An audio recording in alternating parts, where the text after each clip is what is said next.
Let's take it back to the USA. The year is 2020. This is the story of Mary Collins. Born on July 6, 2000. In North Carolina, Mary was brought into the world by her mother, Cassie Del Pezzo. However, her true rock was her grandmother, Mia Alderman, who raised her as her own, providing the steady home life that her birth mother couldn't manage at the time. At just 3 years old, Mary was diagnosed with 22q syndrome. A tiny deletion in her 22nd chromosome defined her path, causing developmental delays and learning hurdles. People with this condition usually require lifelong therapy and medical support, but that was just the tip of the iceberg for Mary. Doctors found she had a submucous cleft palate, a hidden split in the roof of her mouth covered by skin, which made eating and talking an immense struggle. Because the cleft was concealed beneath the tissue, it was harder to spot but severe enough to demand surgery. The medical team worried she might remain mute forever, but Mary was a fighter. Long before she could vocalize, she found other ways to connect with the world. She used sign language and scribbled notes to get her point across. The first sign she ever nailed was friend. By age 6, she smashed expectations and started talking. When she was 8, her grandmother enrolled her in a university study focused on her condition. She earned $100 for every session she attended. To an 8-year-old kid, that's a jackpot. But Mary didn't buy toys. She gave every single cent to Smile Train, a charity funding cleft palate surgeries for kids who couldn't afford them. Even then, she wanted to give others the same gift she had fought for, the chance to smile and be heard. Growing up, people often called her a fragile soul. Her elementary principal recalled how she was the kid always looking for a hug in the corridors. School was a battlefield for her. Between the learning delays and her unique speech patterns, she unfortunately became a magnet for bullies. High school brought a new chapter when she started dating Lavi Pham. They began as buddies before sparks flew, but ultimately, the romantic side of things fizzled out. It seemed Mary wasn't interested in the physical intimacy, preferring a platonic bond. Surprisingly, they stayed close friends after the breakup, a decision that would darkly foreshadow the tragedy to come. After graduation, Mary's circle drifted off to college. Because of her condition, her cognitive development plateaued at the level of a 15-year-old. As her support system faded, she was left exposed, lacking the instincts to distinguish between a friend and a predator. Tragically, Mary was innocent to a fault. She assumed everyone had a good heart and never saw the wolf at the door. Around age 18, she started getting creepy messages online. A stalker had zeroed in on her. This person would leave nasty, trolling comments on her photos, then flip the script and apologize, acting super sweet. In a classic cycle of gaslighting and abuse. But this wasn't some high school drama. The tormentor was a 24-year-old woman named Kelly Lavery. Kelly was a silver spoon heiress from South Carolina, raised in a multi-million-dollar mansion. She was the definition of a spoiled brat who always got her way. So, why target Mary? Simple. Kelly was now dating Mary's ex, Lavi. It was pure, unadulterated jealousy. Kelly got a sick thrill out of punching down. She would bombard Mary with messages full of narcissism. She bragged about her family's money, her grades, and her perfect life. She even explicitly stated that her wealth allowed her to get away with being a terrible person. Kelly had a track record of terrorizing girls online, and Mary was just her latest victim. The mind games dragged on, with Kelly playing the bestie one moment and the monster the next. Even Lavi joined in on the space. Harassment. Kelly would even catfish Mary, posing as Lavi to lure her into flirting, only to reveal herself and scream at Mary for trying to steal her boyfriend. It was a twisted, cruel trap that went on for months. Eventually, the duo brainwashed Mary into thinking they were actually her friends. To everyone else, these two were walking red flags. When Mary's family saw the abuse, the nasty comments, and the weird obsession, they tried to intervene. They told her these people were dangerous, but Mary just didn't get it, so she kept forgiving them. She truly believed their fake gestures of friendship were real. On March 28, 2020, Kelly and Lavi asked Mary to come hang out at their place. Mary's family knew the history, so they hated the idea. Her grandmother, Mia, practically begged her to stay home. But Mary craved independence, and Mia reluctantly caved. So, Mary went. Her so-called Friends sent an Uber to pick her up, whisking her away to the Yards Apartments, an upscale complex on North Davidson in Charlotte. At 19 years old, Mary left her house around 2:30 in the afternoon on March 28th. She was spotted walking along Burnley Road in Charlotte, and that was the last time she was seen alive. Once she stepped into that apartment, she vanished from the digital world. No texts, no posts. It was completely out of character, and her family panic levels spiked. By the next day, March 29th, her grandmother was frantic, having heard nothing for over 24 hours. But just before Mia could intervene, Lavi uploaded a video. It showed the three of them, grabbing her favorite takeout, laughing, and looking like normal friends. It was a masterclass in deception, temporarily calming any fears. Mary looked safe. But the nightmare truly began once that apartment door locked behind them. As the night went on, the couple decided to expand the party, inviting over a friend of Lavi's named James Salerno. James was 21 and had a rap sheet dating back to 2017, including armed robbery, conspiracy, and more recently, reckless driving and a hit and run. Not long after arriving, James invited his Tinder date, an 18-year-old named America Deal. He told America to come see the strange girl at Kelly's place, referring to Mary. Soon, America arrived, joining Lavi, Kelly, and James as they started drinking. While the rest of the party was heavily binging on illicit narcotics, investigators are convinced Mary abstained, noting that such reckless indulgence was completely foreign to her nature. That caution did not stop Lavi from spiking her beverage with a potent cocktail of Xanax and MDMA. The digital trail confirms this betrayal, with Lavi texting Kelly to brag, quote, "Another bar down." For context, a single bar represents a massive overdose, roughly 4 times the standard prescription, guaranteed to induce severe disorientation in someone with zero tolerance. Compounded by the ecstasy, this mixture would have plunged Mary into a terrifying state of confusion and emotional instability. Meanwhile, Lavi kept James updated via text, despite his accomplice standing right there in the room. They were tracking the incapacitation of their target in real time.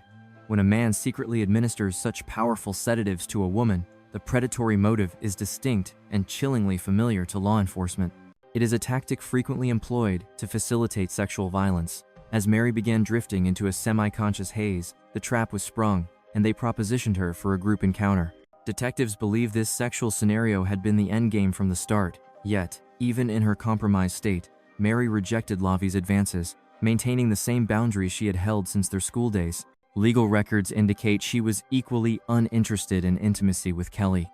This refusal enraged the perpetrators, who felt entitled to her submission after the calculated effort they had taken to intoxicate her. At that moment, Kelly shed the mask of a friend to reveal a cruel, sadistic nature. It is believed that another individual, America, retired to bed around this time, though the timeline remains hazy. Acting on Kelly's direct orders, allegations state that Lavi and James fastened a heavy dog collar around the victim's neck, complete with an attached leash. They then dragged Mary into the master bath, binding her wrists and ankles with articles of clothing before dumping her defenseless body into the tub. The location was a meticulously chosen trap for the nightmare they were about to unleash. Mary, with her slight and fragile build, had zero chance of defense and no escape route. Furthermore, her physical condition, a cleft palate, robbed her of a voice, making it impossible to even scream for help. She was left paralyzed, a prisoner in a narcotic stupor. Kelly, Lavi, and James went to retrieve weaponry from the galley, selecting knives, including one with a jagged, serrated edge. They marched back into the bathroom and commenced the mutilation. Initially, the lacerations were not intended to terminate her life, but to ravage her legs and torso. These were shallow wounds, calculated to inflict maximum agony without the mercy of a quick death. The trio then escalated the assault, plunging blades into her repeatedly. Yet, these strikes were executed with chilling precision, deliberately missing vital arteries and organs. Homicide wasn't the immediate goal, absolute torture was the objective. Amidst the satimen with chaotic bloodlust, Kelly was so out of control she actually slashed Lavi by mistake, highlighting her ravenous drive to harm Mary. The final count was staggering. The victim sustained 157 puncture wounds. Switching tactics, they bludgeoned Mary with glass bottles, causing catastrophic blunt force trauma to her skull. The scene was gruesome. She was exsanguinating rapidly, Since no single blow had severed a major vessel or organ, she was essentially dying from the sheer volume of the injuries. While Mary lay there in excruciating pain, the two males took the opportunity to satisfy their own depraved desires. Finally, the group grew bored of their sport and abandoned her in the tub. She lay there, petrified, life fading away at the hands of those she trusted as friends. But the indignity didn't end there. America stated she had set an alarm for 7. It was early the next day, and she had a shift to cover driving her mother to work. She rolled out of bed, snatched some cigarettes, and took off. James linked up with her right at her mom's job site. After she ditched her own car back at the house, he picked her up, and the two of them drove back to the flat. Walking in, the tension was palpable. Lavi and Kelly were already stationed in the master suite. America stepped inside, with James right on her heels, steering her into the bedroom before shutting the door tight. That's when the horror show started. Someone cracked the bathroom door open. It was a bloodbath.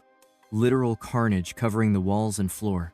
And there lay Mary, motionless on the tiles, her body mutilated beyond recognition. A deep slash across her throat, a heavy chain cinched around her neck. America says the sight broke her instantly. She claims she panicked, begging them to just let her go, to take her home, but they weren't hearing it. She was trapped, grounded, until she helped them. Scrubbed the scene. The threat was clear: clean or die. And as she looked at the others, not a single ounce of remorse for the atrocity they'd committed. Kelly pressed a blade to America's throat, barking orders to grab trash bags and plastic wrap. It was time to package the body. America was an accomplice now. But keep in mind, this is America's version of the story. Her true level of involvement remains a gray area. Regardless, per her testimony, while she was wrapping the corpse, Lavi dropped a bombshell. He bragged that he and James had violated Mary as she lay there, bleeding out. And in those final agonizing seconds, as life slipped away, they slit her throat. If that's true, it's a level of evil that defies description.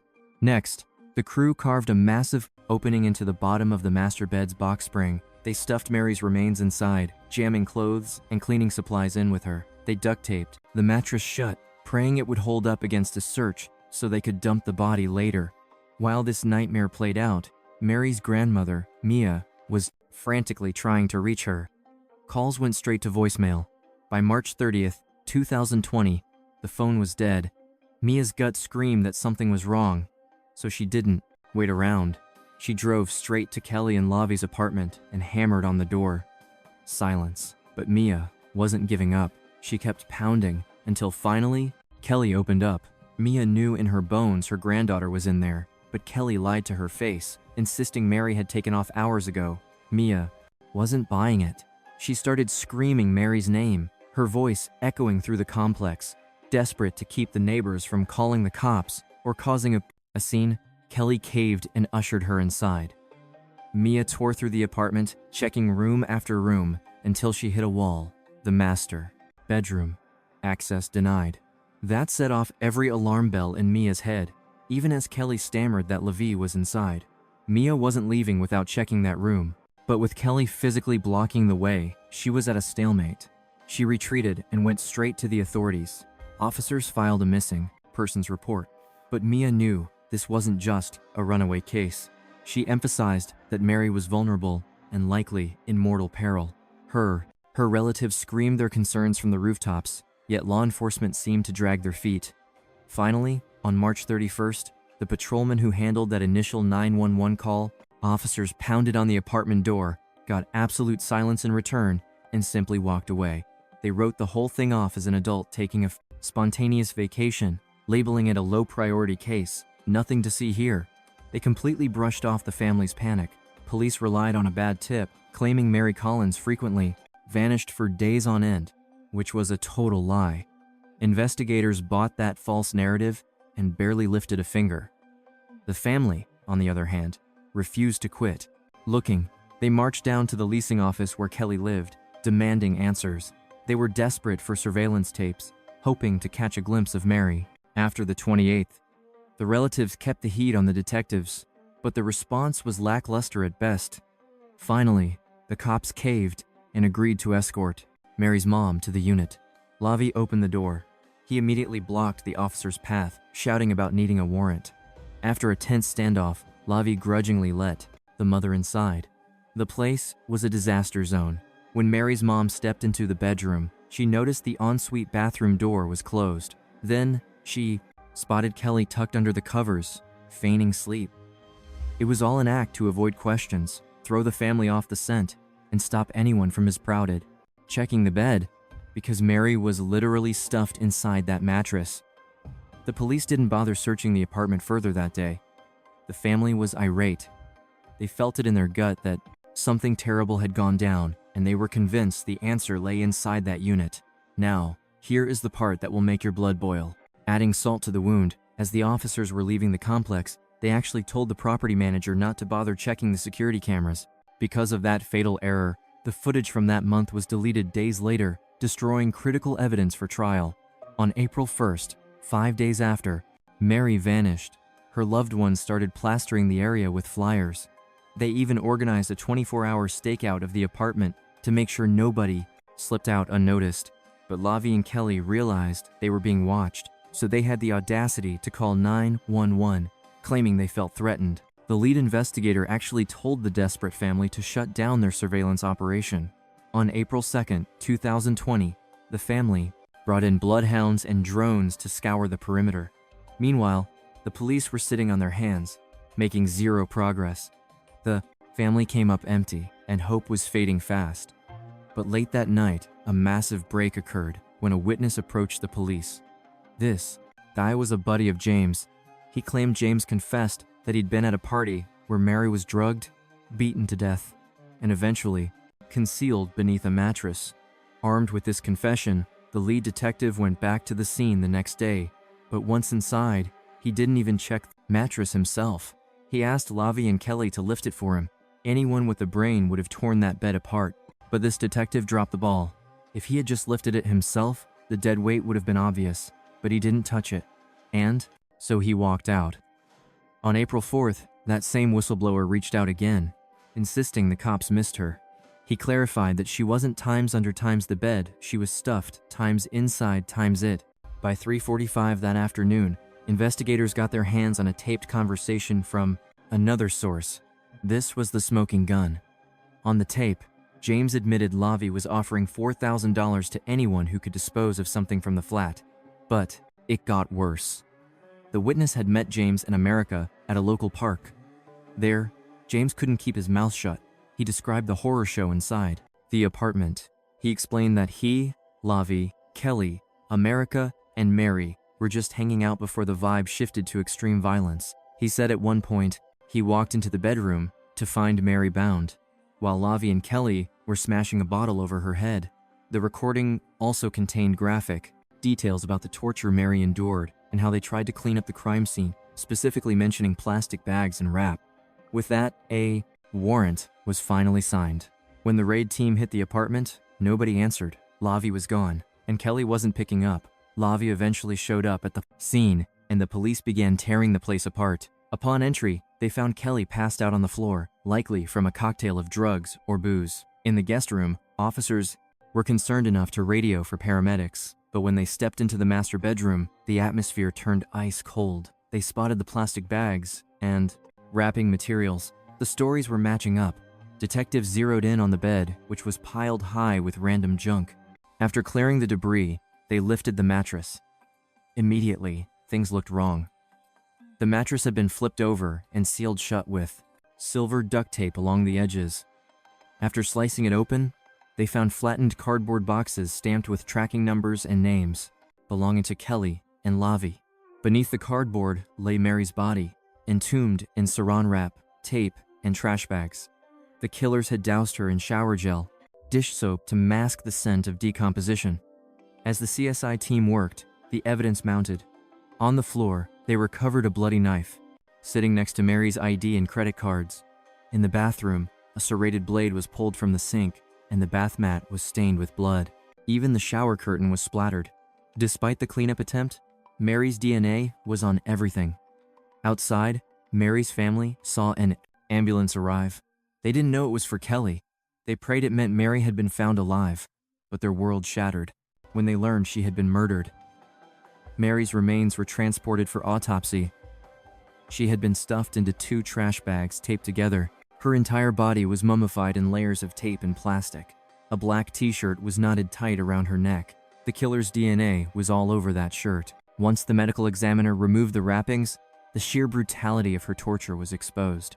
The injuries were so gruesome, they shocked even the veteran officers. When the 4 suspects were hauled in for interrogation, the loyalty evaporated. They all started snitching on each other with conflicting stories.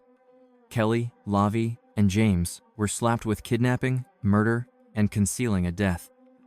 America wasn't booked immediately, but on May 12th, she was charged as an accessory to a felony and for concealing the death. It was a long road before this case finally went to trial By June 3, 2022, the gavel fell. Kelly copped to second-degree murder, kidnapping, and hiding the body, netting herself a prison term of 25 to 32 years.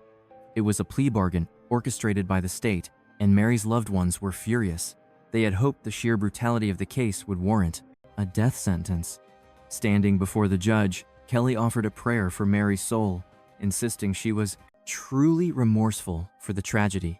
To the grieving family, those words were nothing short of an insult. Mary's grandmother later said she couldn't even find the vocabulary to describe her heartbreak. Then you have Lavi facing the heavy hitters: first-degree murder, kidnapping, and concealing a death, appearing before the bench. Unlike Kelly, Lavi, James, and America all pleaded not guilty. As of January 2025, the remaining suspects have still not faced a jury. The legal system cites a massive backlog as the excuse. While America and James walk free on bail, Lavi remains behind bars awaiting his day in court. In the shadow of this delay, Mary's kin established Mary's Voice, a nonprofit dedicated to keeping her memory alive. As her family stated, murder is a senseless game, with zero winners, destroying victims and perpetrators alike. We can only pray that, when the jury finally sits, Mary's family receives the justice they have been fighting for.